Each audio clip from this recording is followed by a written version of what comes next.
हा आपला पहिला विज्ञान संकल्प MPSC PYQ कोर्सचा लेक्चर आहे. यामध्ये मी आपण सर्वांचं स्वागत करतो. आज आपण 2024चे 2024चे क्वेश्चन बघणार आहोत जे राज्यसेवेने विचारले होते. तर सुरुवात आपण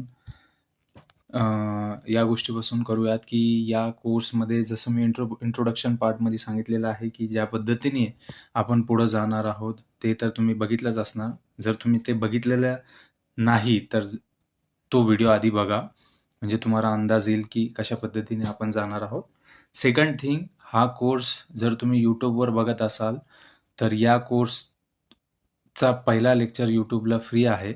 सेकंड लेक्चरसाठी तुम्हाला ॲपवर रजिस्टर करावं लागेल, तिथं तो लेक्चर फ्री भेटणार आहे.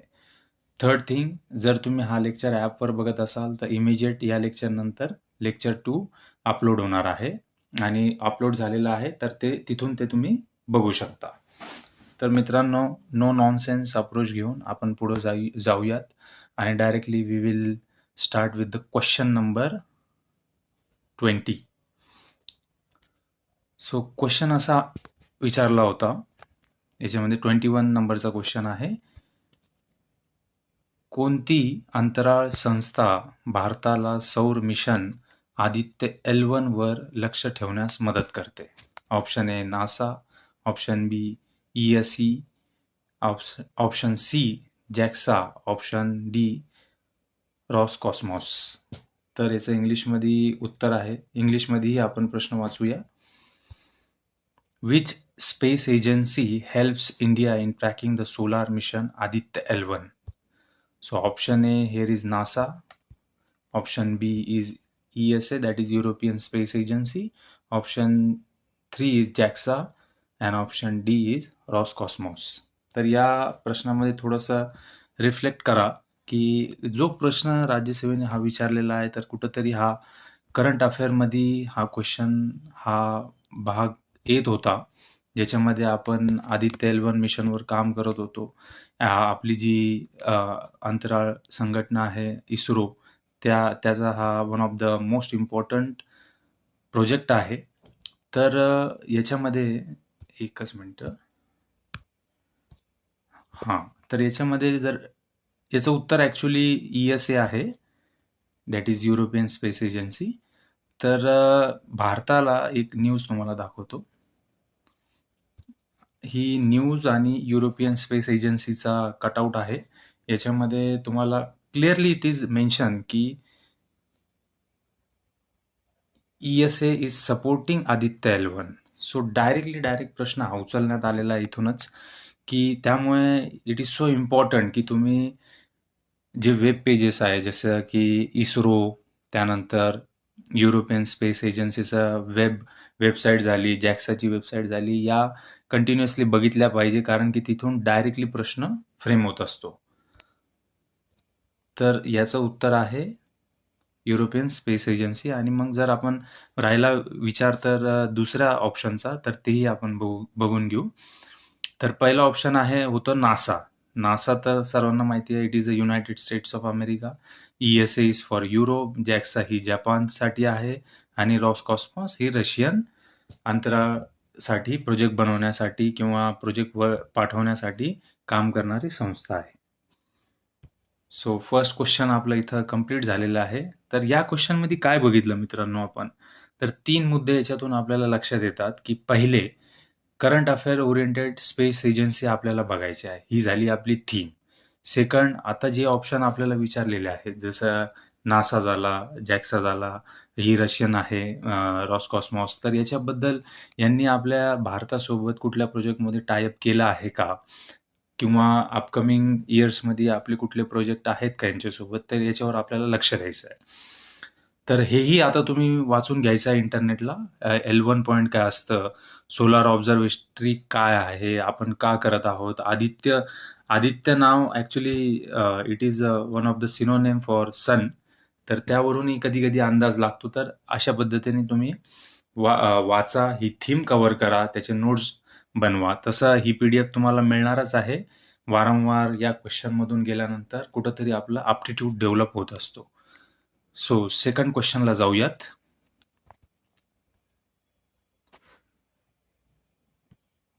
यावेळेस राज्यसेवेने 2024 मध्ये बोन्स आणि ॲनाटॉमी ऑफ ह्यूमन या विषयावर पण खूप भर दिलेला आहे. तर क्वेश्चन बोन्सवर त्यांनी 2 क्वेश्चन्स कव्हर केले होते. तर ते क्वेश्चन आपण ओपन करूयात.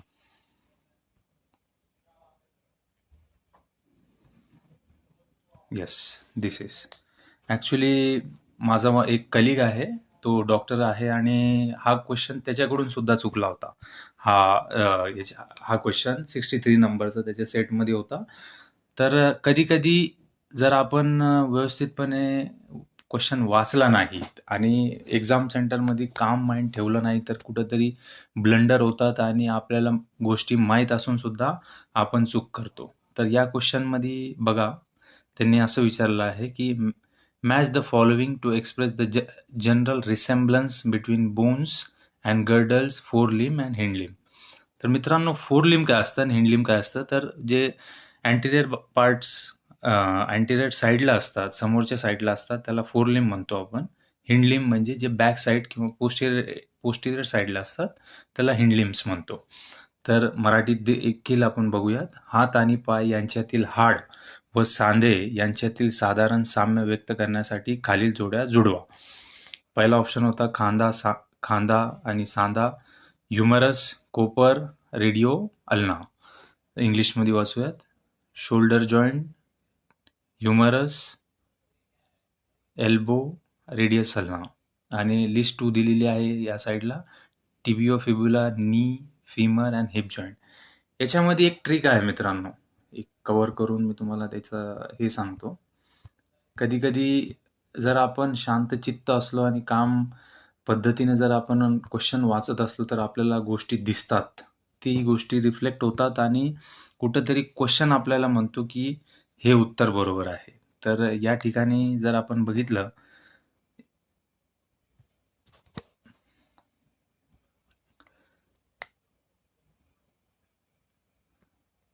हां, तर या ठिकाणी जर आपण बघितलं, तर यांनी हा जो पार्ट दिलेला आहे बघा, व्यवस्थितपणे बघा. रेडिओ अल्ना, इथं बघा एक अशी डॉट रेष आहे. इथंही तो पार्ट आपल्याला दिसतो बघायला. याच्यातून काय समजतं मित्रांनो? रेडिओ अल्ना म्हणजे काहीतरी, म्हणजे एखाद्याला माहीत जरी नसेल, तरी याच्यातून अंदाज लागतो की हे 2 गोष्टींबद्दल बोलतोय. आता 2 गोष्टीबद्दल जर बोलतोय, तर एक प्रत्येक याच्यावर तर असणार नाही. तर अशा पद्धतीने तुम्ही ही जोडी जुळवणार. जशी तुम्ही ही जोडी घेतली, तसं डीचं 1 म्हणजे डीचं 1 1 आणि 2 ठिकाणीच आहे, म्हणजे 2 ऑप्शन इलिमिनेट झाले. 2 ऑप्शन इलिमिनेट झाले म्हणजे मित्रांनो, तुम्ही 50-50 गेममध्ये आलात. 50-50 म्हणजे तुमची प्रोबॅबिलिटी वाढली आणि you can guess. This is called as rational guess. It is not called तुक्का लावणे, हा प्रकार नाही हा. तर रॅशनल पद्धतीने तुम्ही विचार करून हे अटेम्प्ट केलेलं आहे. तर आता ही जोडी आपली लागली. आपल्याला सेकंड बघायचं आहे, ह्युमरस, एल्बो, शोल्डर जॉईंट. तर इथं एक डायग्राम दिलेला आहे बघा. शोल्डर जॉईंट हा असतो बघा. आता शोल्डर जॉईंटला रिसेम्बल करणारं कुठलं जॉईंट आहे? तर जर आपण बघितलं तर हा हिपचा पार्ट आहे आपला, आणि हा कुठंतरी हे रिसेम्बल करतात आणि क्वेश्चनही तोच विचारलेला आहे. त्यामुळे आपण ही जोडी लावणार आहोत शोल्डर जॉईंटची हिप जॉईंट सोबत. सर एचं 4 एकाच ठिकाणी आहे, तरी आपण दुसरंही बघून घेऊयात. मग ह्युमरस आहे, तर ह्युमरसचं फिमर, एल्बोचं या ठिकाणी नी उत्तर असणार आहे. तर इथं एकदा थीम आपल्याला परत बघून घ्यायची आहे. तर ही जी इमेज आहे, ही इमेज आपल्याला बघत राहायची आहे. फ्रंटल बोन, स्कॅपुला, हे झालं ह्युमरस, परत इथं फिमरबद्दल अजून एक क्लासिकल फॅक्ट आहे की सर्वात मोठं हाड आपल्या शरीरातलं फिमर आहे. त्याच्यानंतर ह्युमरस झाला हातामध्ये, त्याच्यानंतर रिब्स झालेत. परत किती शरीरामध्ये स्पाईन्स असतात, हेही याच्यावरही प्रिव्हियस इयरमध्ये क्वेश्चन विचारलेला आहे. कॉकिक्स, फिब्युला, फूट, टिबिया, मॅक्झिला, मॅन्डिबल. सो अशा पद्धतीने हे तुम्ही वाचायचं आहे. याची नोट्स आपल्याला बनवायची आहेत. ठीक आहे, थर्ड क्वेश्चनकडे जाऊयात. मानवी शरीरामध्ये एकूण 208 हाडे असतात. ऑप्शन बी, मणके आणि चेहऱ्याचे हाडे हे अनियमित हाडांची उदाहरणे आहेत. इंग्लिशमध्ये which of the following is true which of the following statement is true? Option A, the adult human skeleton consist of 208 bones. Option B is vertebra and facial bones are irregular type of bone. For example आपण फक्त एक एक एक for example एक गोष्ट लक्षात घ्या. कधी कधी आपण जर आपले ज्ञानेंद्रिय ओपन ठेवलेत तर आपल्याला प्रत्येक ठिकाणी आपल्याला नॉलेज मिळत असतं. आता हे किती बेसिक फॅक्ट आहे, एकदम बेसिक चेक केलेलं आहे राज्यसेवाने, की हाडं किती टाईपची असतात. आपण एकदम बेसिक इन्फॉर्मेशन आहे, तर हे आपल्याला बऱ्यापैकी माहीतच असतं. 206 टाईपचे हाडं आहेत.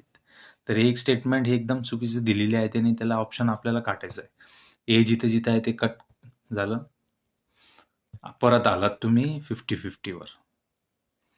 हेच मी सांगत आहे मित्रांनो तुम्हाला, जर तुम्ही व्यवस्थितपणे काम डाऊनपणे जर स्टेटमेंट वाचलेत, थोडंसं तुम्हाला बेसिक्स क्लिअर ठेवायचे आपल्याला आणि आपल्याला थीम कव्हर करायची आहे. डेफिनेटली तुम्ही 50-50पर्यंत तर पोहोचणारच आहात आणि त्याच्यापुढे मग आपण अजून एक राईट अप्रोचनी जाऊन त्या एक्झॅक्ट उत्तरापर्यंत पोहोचणार आहोत. तर आता इथं एक कन्सेप्ट आहे, ती कन्सेप्ट मी तुम्हाला समजवतो. Vertebra and facial bones are irregular types of bone. आता बघा मित्रांनो, बोन्स जे असतात, आता हा डॉक्टरांसाठी ही चॅलेंजिंग क्वेश्चन होता. तर बोन्स साठी जर आपण बघितलं तर ते कॅटेगराईज आहे त्याची. तर एक प्रकारचे बोन असतात लॉंग बोन्स, एक असतात शॉर्ट बोन्स, एक असतात फ्लॅट आणि एक असतात सिस्मॉइड किंवा त्यालाच आपण इरेग्युलर बोन म्हणतो. तर हे झालं आपलं स्कल. आता स्कलमध्ये आहे बघा मॅक्झिला, मॅन्डिबल, त्याच्यानंतर टेम्पोरल बोन आहे, झायगोमॅटिक बोन आहे. तर मॅन्डिबल हे जे बोन आहे याच्याबद्दल एक फॅक्ट आहे की mandible is only movable bone in face, ज्याच्याने आपल्याला फूड चिविंगसाठी हेल्प होते, असा हा बोन आहे. स्माइलिंगसाठी, फूड चिविंगसाठी किंवा आपला फेशियल स्ट्रक्चर ज्याने डिफाईन होतो असा हा बोन आहे. आणि तसंच हे झायगोमॅटिक बोन सुद्धाच आहे, जे आईच्या खाली असतं आणि त्यांनी फेशियल स्ट्रक्चर बऱ्यापैकी आपलं म्हणजे जो डिफरन्स आहे हे बोन डिफाईन करत असतात. तर हा झाला कन्सेप्ट. तर आता काय विचारलेलं होतं की vertebra and facial bones are irregular type of bone. तर याच्यात काहीच नाही आहे. तर याच्यात ही गोष्ट माहीत असली तरच हा ऑप्शन आपल्याला लावता येतो. तर ही गोष्ट माहीत असायला हवी. तर हे सायन्सच्या पाठ्यपुस्तकात किंवा बोन्स बायोलॉजी या पार्टमध्ये तुम्हाला कव्हर करायला मिळेल. तर ही जी स्टेटमेंट होती ती बरोबर होती. Vertebra and facial bones are irregular types of bone. So answer is only B. इथं याचं स्पष्टीकरण दिलेलं आहे, ते तुम्ही वाचा. त्याच्यातून तुम्हाला अजून पुढचे थीमसुद्धा कव्हर होतील. जसं की 300 टाईपचे संख्या जास्त असते आपली जेव्हा जन्माचे वीज ॲट बर्थ इट इज 300+. पण जसं जसं एक बाळाचं वय वाढत जातं तसे बोन आपले फ्यूज होतात आणि शेवटी ते 206 राहतात. सो ए स्टेटमेंट चुकीची होती आणि बी स्टेटमेंट ती बरोबर आहे.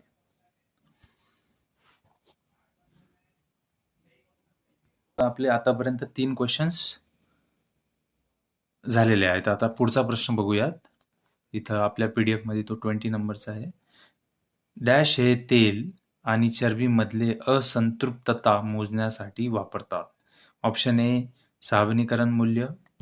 ऑप्शन बी, आयोडीन मूल्य. ऑप्शन सी, आम्ल मूल्य. ऑप्शन डी, विषंदिता मूल्य. Which is in English, dash is use to estimate the presence of unsaturation in oils and fats. आता या क्वेश्चनमध्ये मित्रांनो ऑप्शन बघा, saponification value, acid value, iodine value and viscosity value.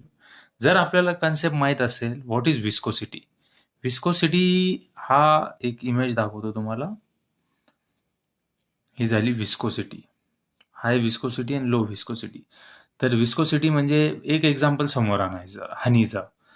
जर मधाचं जर आपण एक्झाम्पल घेतलं तर थिक अँड स्टिकीनेस असतं. त्याच्यामध्ये फ्लो जरा जो असतो त्याला रेझिस्टन्स असतं आणि तो हाय असतो. तसंच लो विस्कोसिटी जर बघितली आपण तर थिन अँड रनी म्हणजे पाणी आपण एक्झाम्पल घ्यायचं. त्याच्यामध्ये low resistance and can easily flow. जर हा आपल्याला कन्सेप्ट माहिती आहे विस्कोसिटीचा, तर आता ऑप्शन एलिमिनेशन बघा तुम्ही. Dash is use to estimate the presence of unsaturation in oil. Oil कसं काय विस्कस असू शकणार? ऑइलमध्ये विस्कोसिटीची चा कन्सेप्टच नाहीये, तर हा ऑप्शन झाला एलिमिनेट. आता ऍसिड व्हॅल्यू बघा तुम्ही. ऍसिड व्हॅल्यू आणि ऑइलचा काय संबंध? ऍसिड तर आपण H2SO4 आणि इतर गोष्टींमध्ये आपण बघत असतो. Sulphuric acid, hydrochloric acid. इथं ऑइल बद्दल विचारतोय आणि काय संबंध आहे? तर हाही ऑप्शन एलिमिनेट होतो. राहिले हे दोन ऑप्शन. यस, हे दोन मधून एक बरोबर उत्तरापर्यंत जाणं थोडंसं कठीण आहे. पण हे तर आहे मित्रांनो, ज्या गोष्टी कुठं ना कुठं हेच 2 मार्क 3 मार्क कुठंतरी कॉम्पिटिशनमध्ये पुढं घेऊन जात असतात.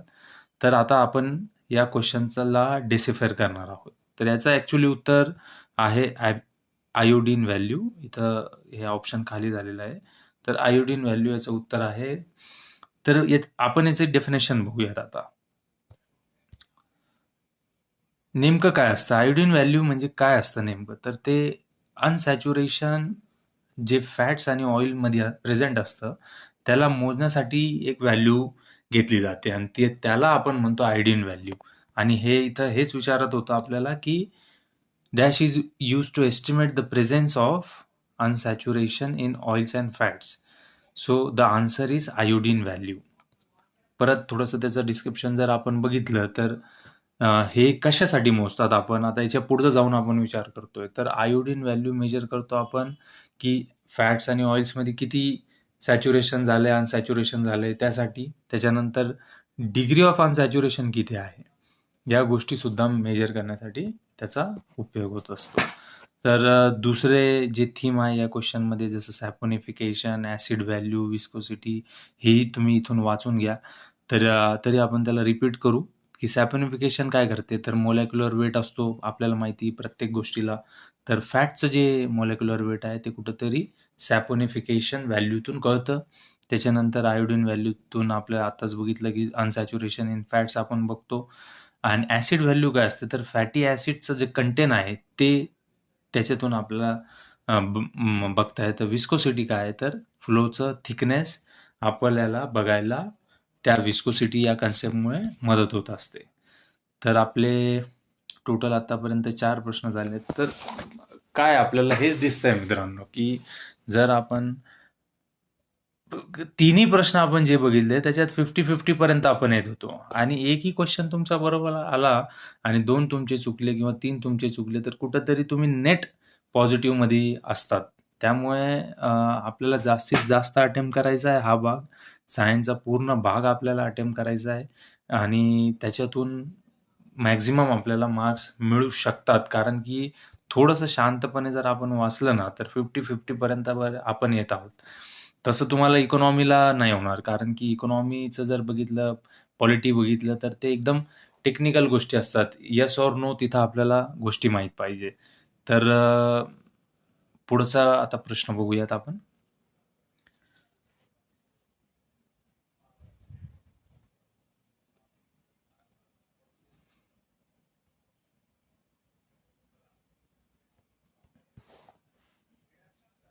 ट्वेंटी 21 नंबरचं बहुतेक. हां, इथं पहिल्यापासून घेऊन टाकू. हां. तर क्वेश्चन आहे, खालीलपैकी कोठे बर्नौली समीकरणाचा उपयोग नाही? हा पण खूप इम्पॉर्टंट आहे मित्रांनो. हे नाही, आहे, इनकरेक्ट, करेक्ट या गोष्टी आपल्याला वाचायच्या असतात. Not an application of Bernoulli's equation. तर option A is aspiration pump, option B speed of efflux, option C venturi pump and option D none of the above.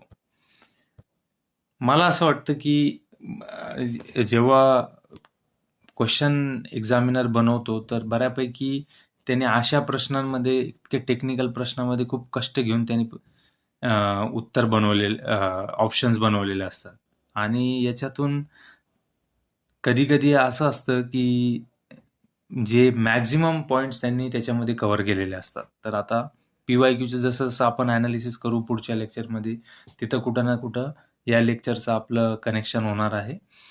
तर याचं हे बघूया आता. हा प्रश्न totally it depends upon your logic and your knowledge. कारण की इथं थोडासा ब्रॉड विचार करायचा आहे, की बर्नौलीज इक्वेशन जसं फॉर एक्झाम्पल ग्रॅव्हिटीचं इक्वेशन आहे किंवा थिअरी ऑफ रिलेटिव्हिटीचं इक्वेशन आहे. किती गोष्टी ते कव्हर करतात. थोडासा जरी पार्ट त्याचा अप्लाय होत असेल तर झालंच ना ते ॲप्लिकेशन. त्यामुळे थोडासा ब्रॉड माइंडेड विचार करायचा आणि इथं एक थोडंसं लिबरल किंवा ब्रॉड माइंडेड ॲटिट्यूड घेऊन, ॲप्टिट्यूड घेऊन गोष्टी ॲज सच करेक्ट मानायच्या आहेत. तर aspirator pump, speed of efflux, venturi pump. आता याच्यात 0.0001% जरी ॲप्लिकेशन होत असेल तर ते ॲप्लिकेशन आहेच ना. तर मग इथं इथं डाऊट म्हणजे रेज करण्यासाठी किंवा क्वेश्चन कॅन्सल होऊ नये म्हणून हे प्रश्न जे आहे असे बनवलेले असतात, की म्हणजे जास्तीत जास्त बेनिफिट विद्यार्थ्यांना मिळो याच्यावर जास्त डाऊट न यावं त्यामुळे असे प्रश्न निर्माण केलेले असतात. तर आपल्याला हे बाय डिफॉल्ट हे बरोबर मानायचं आहे. कारण की ॲप्लिकेशन हा खूप ब्रॉड कन्सेप्ट आहे. सो आता आपण याचं उत्तर बघू. तो नन ऑफ द अबो म्हणजे नन ऑफ द अबो उत्तर आहे. याचा अर्थ असा की सर्वच त्याचे बर्नौलीज इक्वेशनचे ॲप्लिकेशन आहे. तर काय आहे नेमकं? जसं की थेरी आपण बघू, कीवर्ड बघू. बर्नौलीज इक्वेशन काय असतं मित्रांनो? तर in fluid flow the total of pressure plus kinetic plus potential energy stay constant. No friction assume. कुठलाही फ्लो जो असतो त्याच्यामध्ये प्रेशर म्हणजे त्याच्यावरचा दाब, कायनेटिकला आपण मराठीमध्ये काय म्हणतो? एकदा बघून घेऊ. कायनेटिक्सला आपण म्हणतो गती. मराठीची डेफिनेशन बघून घेऊ आपण स्पेशली. तर प्रवाहात असलेल्या द्रवामध्ये दाब, गती आणि उंची यांची एकत्रित ऊर्जा ही कायम राहत असते. जर तिथं घर्षण नसेल तर. आणि याचे एक्झाम्पल एक इमेजने तुम्हाला कळेल. हे बघा, हे जे लिफ्टिंगचं जे सीन असतं एरोप्लेनमध्ये तर इथं बर्नौलीज प्रिन्सिपल यूज होत असतो. तर इथं याचे जे फ्लॅप आहेत, इथं कुठं ना कुठं घर्षण असेल तर वेगळ्या पद्धतीने घर्षण कशाचं? तर एअरचं आणि घर्षण असेल तर वेगळ्या पद्धतीने त्याचं ॲप्लिकेशन होतं, नसेल तर वेगळ्या पद्धतीने होतं. तर ही ती एक इमेज होती त्याची हाय आणि लो प्रेशरची. दुसरं ऑप्शन आता हे जे त्यांनी थीम दिली, आपल्याला थीम प्रिपेअर करून घ्यायची आहे. काय आहे? हे जितके ऑप्शन आहे त्यांना फास्टमध्ये आपण बघून घेऊ. हां, तर वेंच्युरी पंप काय आहे? त्याचं एक्झाम्पल बघा तुम्ही. एक्झाम्पलने गोष्टी व्यवस्थित लक्षात राहतात, की कार्बोरेटरमध्ये हवा व इंधन यांचे मिश्रण तयार करण्यासाठी वेंच्युरीची नळी वापरतात. तर हा त्याचा एक्झाम्पल झाला. त्याच्यानंतर ॲस्पिरेटर पंप काय आहे? जे labs, water aspirators use fast water flow to create vacuum and suck gases. त्याच्यासाठी ॲस्पिरेटर पंप यूज होतो. Speed of efflux, water flowing out of tank hole, velocity is calculated by using it. So हे 3 थीमही आपले cover झाले. म्हणजे याच्यावर कधी प्रश्न विचारला तर आपल्याला तो टॅकल करता येणार आहे. सेकंड क्वेश्चन आपला झाला आता.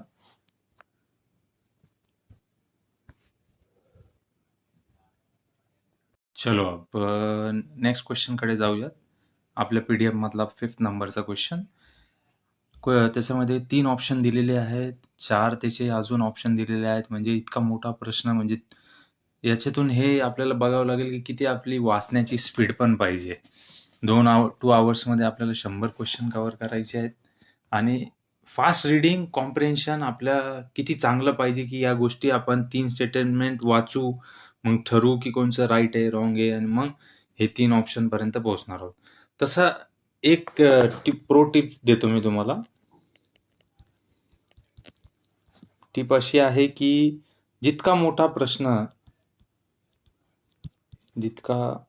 जितना बड़ा क्वेश्चन, हिंदीत ठेवू आपण याला, जितना बड़ा क्वेश्चन उतना आसान.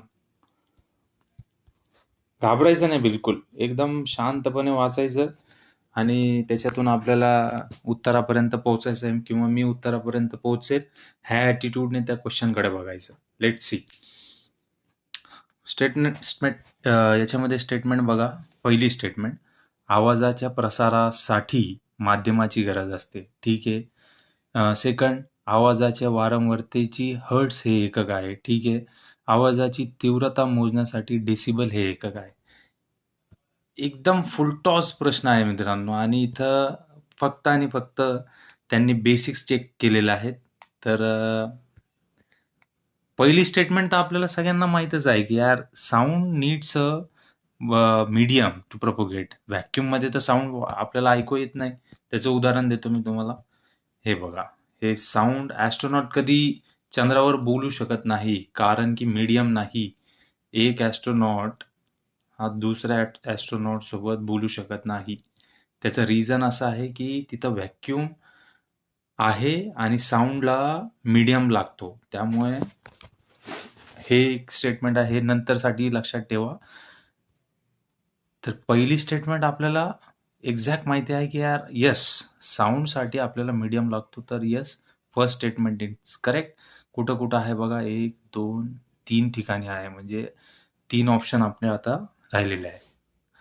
थोडंसं या गोष्टीकडे आपल्याला परफेक्शन पाहिजे, कारण की इथं आपल्याला जर एक्झॅक्ट माहीत नसेल तर आपण पोहोचू शकत नाही. पण या गोष्टी आपण 8, 9, 10च्या बोर्डाच्या पुस्तकामध्ये आपल्याला युनिट आणि एकक मध्ये आपल्याला या गोष्टी बघायला मिळतात. हर्ट्झ आणि डेसिबल युनिट. तर लाऊडनेसचं काय आहे, तर एकदम आपण डीजे वगैरे बद्दल ऐकतो, नेहमी न्यूजमध्ये असतात की इतके डेसिबल युनिटपर्यंत जे आहे परवानगी आहे. जिथं हॉस्पिटल असतात तिथं इतक्या युनिटपर्यंतच लाऊडनेस अलाउड असतो. तर हाही स्टेटमेंट बरोबर आहे. तर मग 2 स्टेटमेंट कुठं बरोबर दिलेलं आहे, तर तिन्हीमध्ये दिलेलं आहे. ठीक आहे. थर्ड स्टेटमेंट आहे, सॉरी. तर हा ऑप्शन गेला आपला. हा ऑप्शन गेला आता थर्ड. आणि बघा मित्रांनो, मी जसं तुम्हाला सांगत होतो, परत तुम्ही 50-50 पर्यंत आलात. हीच आपल्याला मार्जिन बरोबर करायची आहे आता, आणि हेच तुम्हाला आउट ऑफ मार्क देऊन जातील. सो इथं थोडंसं आपल्याला आता वर्क करायचं आहे की फ्रिक्वेन्सीचं जे unit of frequency of sound जे आहे ते हर्ट्स आहे. ॲक्च्युली ही स्टेटमेंट तशी बघितली तर बरोबर आहे. त्यामुळे all of the above are true. So आता याच्यातून आपल्याला काय थीम मिळाली? थीम आपण घेतली याच्यातून की याच्यामध्ये युनिट विचारलेलं आहे आपल्याला. तर आपल्याला दुसरे युनिट कव्हर करायचे आहेत. फॉर एक्झाम्पल पॉवर, फोर्स, अजून वर्कचं युनिट काय आहे, वर्कचं युनिट काय आहे, या सगळ्या गोष्टी आपल्याला कव्हर करायच्या. आणि हे कुठं मिळेल तुम्हाला? तर 8, 9, 10च्या बोर्डाच्या बुक्समध्ये, SSC बोर्डची बुक्स, किंवा गुगलही केलं तुम्ही की युनिट्स सांगा आम्हाला इम्पॉर्टंट सायंटिफिक कन्सेप्टचे, तर तिथं मिळणार आहे. ठीक आहे. Let's move on to the question number 6. हेच आहे मित्रांनो. तुम्हाला जसं मी सांगत आहे ना, की 50-50 पर्यंत आपण येतो आणि मग तिथून मग कुठेतरी कॉन्फिडन्सचा खेळ सुरू होतो. मग ते कॉन्फिडन्स येणार आहे अभ्यासाने, आणि आपल्याला शॉर्टकट्स, ट्रिक्स याच्या मागे न लागता अभ्यासावरही लक्ष द्यायचं आहे.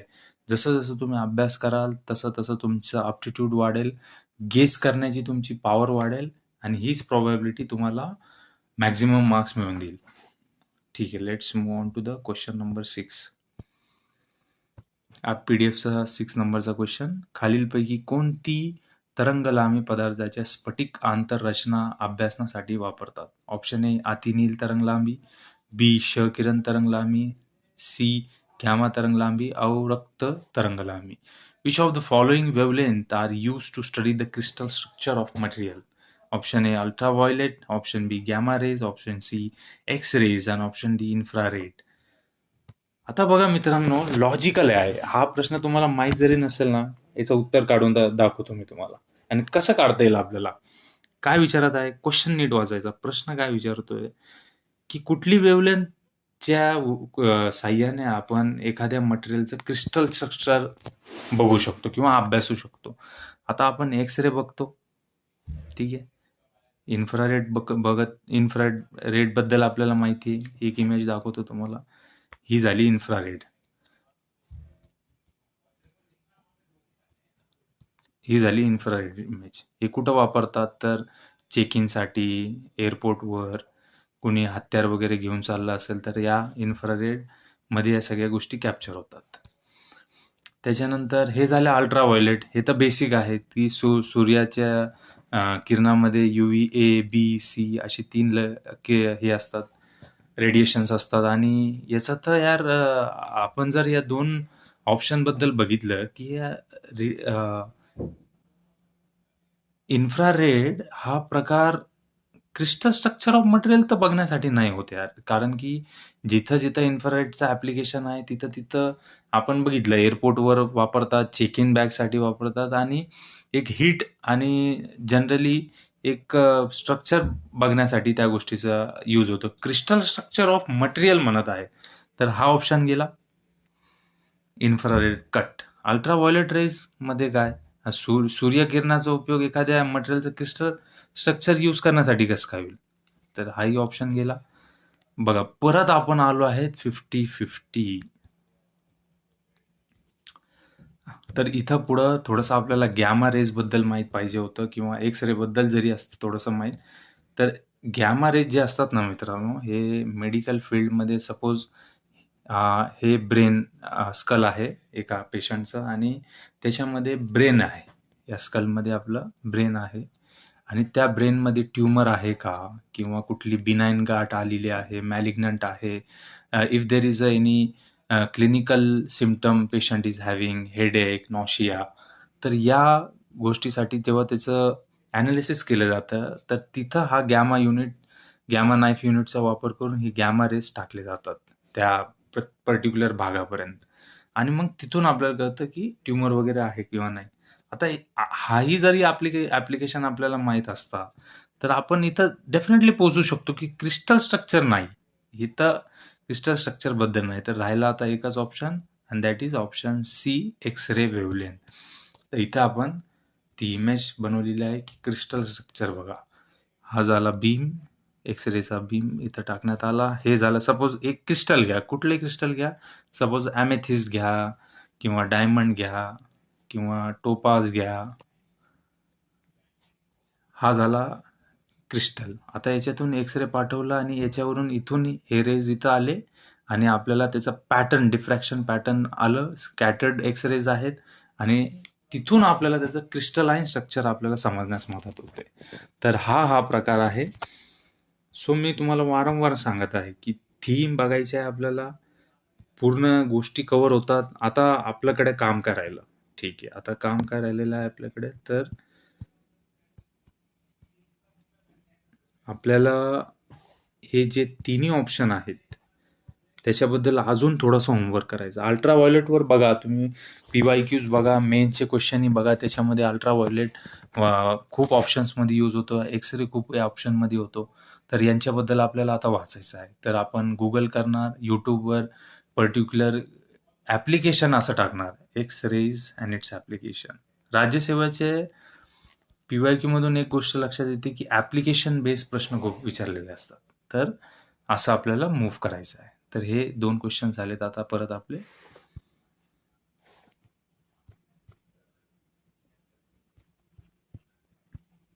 All the question number 10 of the PDF. तर क्वेश्चन काय आहे? Which of the following statement are correct about the cell theory of Schleiden and Schwann? एकदम बेसिक्स या ठिकाणी या प्रश्नाला अनालिस केलं ना तुम्ही तर एक लक्षात येईल की बेसिक्स चेक करण्यात आलेलं आहे इथं. तर option A, all living things are composed of 1 or more cell. 100% it is true. Yes. Option B, आपल्याला युकॅरियोट्स पण मिळतात, प्रोकॅरियोट्स पण मिळतात, एक पेशी, बहुपेशी असे ॲनिमल आहेत. तर हा ऑप्शन बरोबर होतो. चला बघूया की ए कुठं कुठं आहे बरोबर. सगळीकडेच आहे. ठीक आहे. Option B, new cells are form from pre existing cells. Yes, it is a true. कारण की आधीच्या सेलपासूनच ते जेनेटिकल इन्फॉर्मेशन पुढं पास ऑन होणार आहे आणि कुठंतरी न्यू सेलचं फॉर्मेशन होणार आहे. तर बी ही बरोबर आहे. एक ऑप्शन आपला कट झाला. There are basic similarities in chemical composition and metabolic function of cell. मित्रांनो, असे जे स्टेटमेंट असतात ना, जे very difficult to be wrong. कारण की याच्यामध्ये बघा त्यांनी खूप असं ब्रॉड माइंडेड हा प्रश्नाची स्टेटमेंट त्यांनी निर्माण केलेली आहे, की देअर आर बेसिक सिमिलॅरिटीज. आता कुठलीही त्यांनी पर्टिक्युलर दिली नाही. त्यांनी एक्झॅक्ट सांगितली असती जर त्याला चुकवायचं असतं तर अशा स्टेटमेंट बऱ्यापैकी करेक्ट मानायचे असतात. तर सी ही बरोबर आहे. हा इस ऑप्शन गेला. परत आता 50-50 आता राहिलेला आहे. ठीक आहे. ऑप्शन डी काय आहे? The activity of an organism is collective activities and interaction of its cellular structure. ठीक आहे, समजून घेऊ. ॲक्टिव्हिटी ऑफ ऑर्गॅनिझम आणि काय विचारतोय तो पुढं? आता एक ऑर्गॅनिझमची activity is a collective activity and interaction of cellular structure. Yes, definitely. कारण की आपल्या सेलमध्ये होणारी ॲक्टिव्हिटी ही आपलं एक इंडिव्हिज्युअल आणि ऑर्गॅनिझमचं कलेक्टिव्ह ॲक्टिव्हिटी ही ती शेप करतच असते. तर ही स्टेटमेंट बरोबर आहे. तर all of the above statements are correct. काही नव्हतं या प्रश्नामध्ये, फक्त त्यांनी बेसिक चेक केलं होतं. इथं नोट्स दिलेल्या आहेत, त्या वाचा परत. की नवीन पेशी या पूर्वीच्या अस्तित्वात असलेल्या पेशीमध्ये निर्माण होतात. यस, हे कोणी वर्षोने दिलेलं आहे. सर्व पेशींमध्ये रासायनिक रचना आणि चयापचय कार्य यामध्ये मूलभूत समानता असते. Yes, it is true. एखाद्या जीवाची क्रिया ही त्याच्या पेशीय भागांची एकत्रित कार्य करत असते. तर वेगवेगळे सेल असतात बॉडीमध्ये. ब्रेन सेल्स, किडनीचे सेल्स, एक ऑर्गन तयार झालेला आहे. किडनी सपोज आपण घेऊ, स्प्लीन घेऊ, ब्रेन घेऊ. मल्टिपल सेलचा बनून तो तयार झालेला आहे. परंतु तो ॲक्टिव्हिटी लार्जर स्केलला जेव्हा करत असतो, तर ते कुठेतरी कलेक्टिव्ह ॲक्टिव्हिटी होत असते. Very simple question. So all of the above याचं उत्तर आहे. Next question.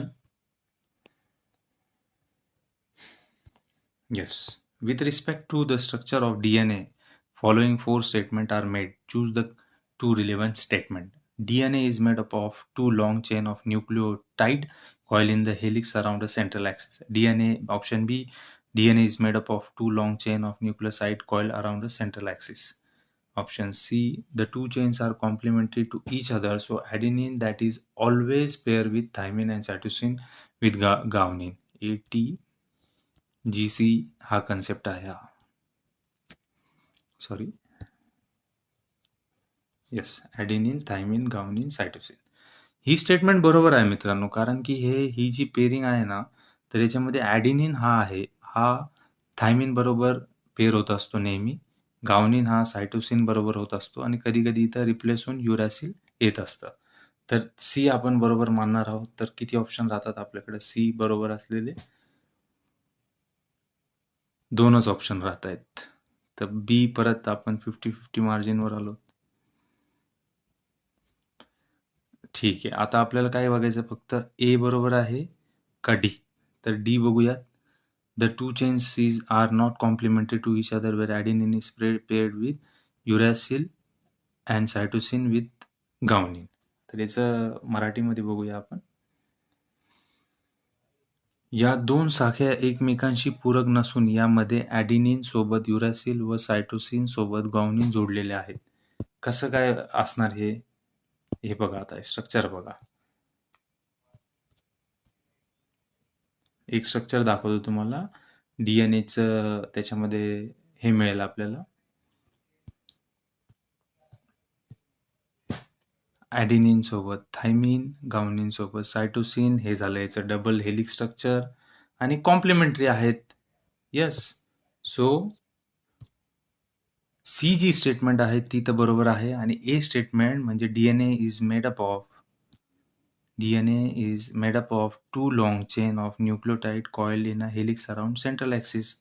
येस, हा झाला सेंट्रल ॲक्सिस, हे झालं double helix structure and coil around. हे जे चार पेअर आहेत याचं एकमेकांसमोर राहून हे यांनी एक शेप तयार केलेला आहे. आणि प्रोटीन सिंथेसिस किंवा दुसरी क्रोमोझोम कॅरी करणे किंवा दुसऱ्या ॲक्टिव्हिटीज याद्वारे परफॉर्म केले जातात. तर डी स्टेटमेंट चुकीचे आहे. ए स्टेटमेंट बरोबर आहे. So option C is the correct answer.